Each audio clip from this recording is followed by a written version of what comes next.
In this clip, we'll be painting scratches on the body.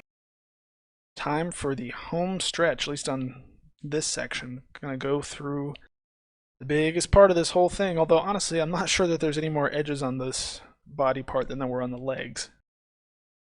So let's just take a moment and look at what we've done. It's really starting to come together. Seeing all this detail in here just looks great, and once we add this in, it'll look even better. So let's turn off everything else, make sure we're on our body texture set, and shut off everything else.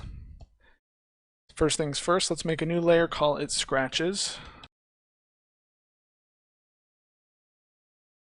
Make sure we're on our Penta brush. Bring down our flow and size, bring down our spacing. Make sure that alignment is set to camera, and it should default to white. Nope, we're still on brown. Set that to white. And let's get started. So first off, let's deal with the most obvious thing, all these grills at the front. And let's a little smaller on the brush. Make sure pen pressure is on for both of those, the flow and the size. And let's get started. As you can see, this area doesn't have a lot of texture resolution, and that's okay, but we'll just have to be conscious of the general strokes that we brush in, not to get too detailed. There we go.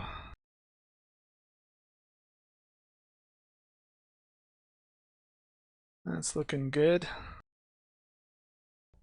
Just makes those stand out a little bit more. Add a nice big scratch in there. Work our way down.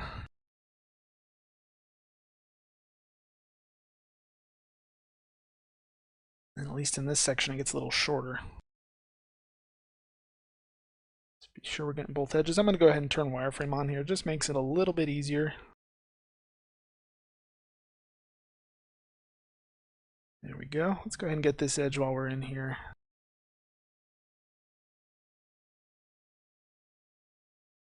Now when we are looking at this, again, we want to keep in mind what gets wear and tear. And in here, I'm not picturing things hitting that necessarily, but there's a lot of air intake and bugs and stuff going in, so it would get a little dinged up. But that's not the only reason we paint the scratches. It is to give definition and just make this look more interesting than it otherwise would. A nice thick edge there.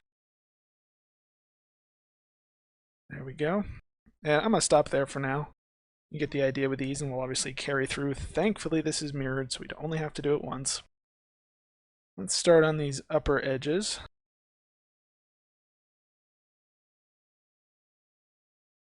Just start adding our lines in there. We'll make sure when we come through we get top and bottom. I want to focus on this corner a little bit. This looks like a good place just to add some extra wear in there.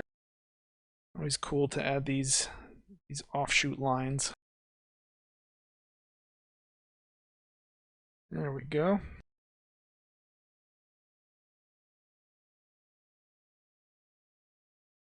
Zoom out on that a little. It's looking pretty good. Just carry this line through. Make sure you're adding variations, and you can skip some parts. Maybe the paint's fine there. It's just something that we don't want to be perfectly even or perfect in general. Imperfection is what we're going for. Okay. Now all this detail can carry on down through here. We'll want to come back and get the underside. Obviously, I'm not going to make you watch me do this whole thing because there's a lot of corners. There is a lot. Thankfully in here, this is all mirrored, but we do have to be careful because we don't want this to look the same, and it can very easily. So I would suggest with something like this that you make your details very subtle. Nothing too obvious, because if it's very obvious and specific, more importantly, then it's going to stand out in a bad way. We'll just add some. This isn't an area of particularly high texture resolution either.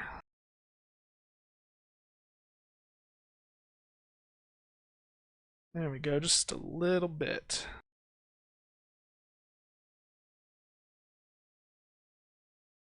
Just a touch. Okay.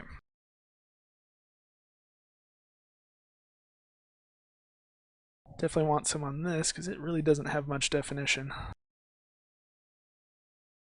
Get some on that bottom edge.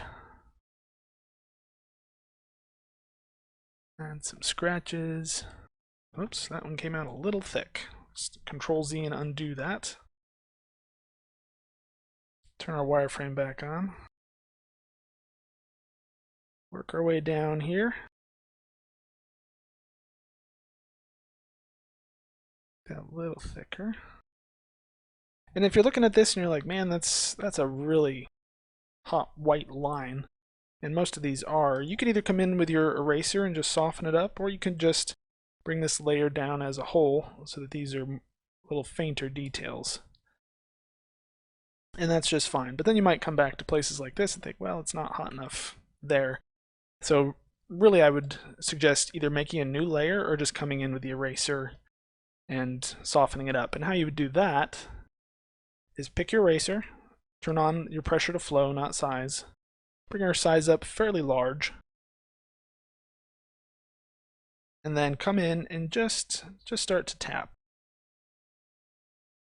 Just to ease up on how bright that comes across against that red. I think that helps a lot, just to give it a little bit more of a natural feel. Just tap it. Not too bad. Alright, and then there'll be sections like this where you have a curve where we're not really going to add a specific edge scratch, but we can do that in something like this.